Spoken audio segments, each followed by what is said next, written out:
Hi, I'm Merrick, VP of Sales over here at Map My Customers, and this is episode 8 of our video blog, The Roadmap.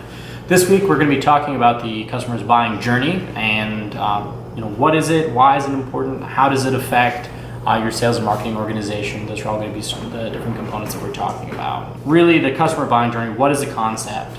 It is a breakdown, a flow of everything from a customer learning of a potential solution, breaking down sort of what problems it addresses, understanding how it fits in their existing environment, how they research it, how they demo it, how they trial it, and how they eventually make decisions and grow with the different product, right?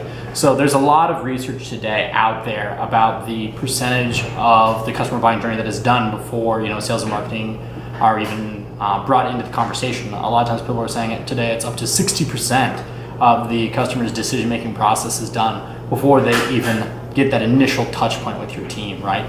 So today, more than ever, it's important to understand this concept. So why is the customer buying journey so important? I think the first piece that you need to think through when thinking about the customer buying journey is that it's just getting back to the basics of staying aligned with what the customer is really looking for, how you can provide value, and how you really can fit into their situation, right? The days of trying to trick customers into sales and all that, those are gone in the 60s and 70s. Today, it's all about providing extreme value to your customer across the entire life cycle and really staying aligned with them, right?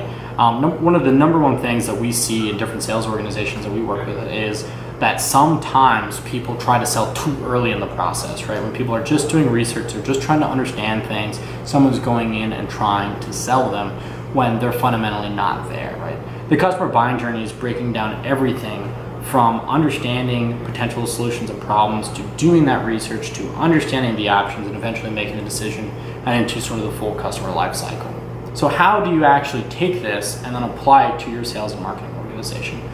A lot of people, what they do, and I think it's a great way to start, is by mapping out your customer buying journey across different groups of your customers and different channels, understanding how they're interacting with your content, understanding where they're going for information, understanding how that is sort of evolving over time, and then mapping directly to that, pun unintended, your specifics around your sales and your marketing, what sort of webinars you're doing, what sort of white papers, what sort of information, and making sure you're just providing value and information to the end user throughout that entire process until they're ready to be qualified and eventually sold and turned into a customer. But that process is all about taking your buying criteria and marrying it to the customer's buying journey so that throughout the process, you're giving the customer what they need at that point in time, right? It's not that they don't need a demo of your software, but maybe they're just not there yet, right? Or maybe they're ready to buy and you want to send them to a webinar, right? You have to be aligned hand in hand throughout the entire process. So the last thing I want to talk about here is sort of how does this manifest itself in a sales and marketing environment, and what sort of example do we have that we can use to sort of demonstrate this, right?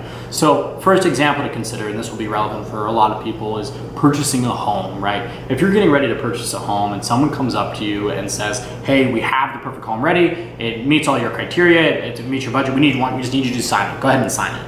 You're not going to purchase that home, right? You haven't gone through the process, you haven't defined your criteria of what you're looking for, you don't really understand your situation. You need to dig in around different things like what are the neighborhoods like, how are the property values coming about, and even from a budget perspective, like what can we afford, what are the different mortgage options, what does this sort of look like for us? And after going through all those components, then you can actually start the process that would be the equivalent of like a demo or a trial, where you're really digging in with that process, viewing these homes and starting the actual purchase itself, right? Thank you for tuning in to episode 8 of The Roadmap. Again, I'm Merrick, VP of Sales over here. Thank you to Carl from Cleveland for the question this week. Thank you, Carl. Greatly appreciate it. As always, we're trying to start a dialogue with these questions, comments, concerns. Do you agree? Do you disagree? Better ways to implement it.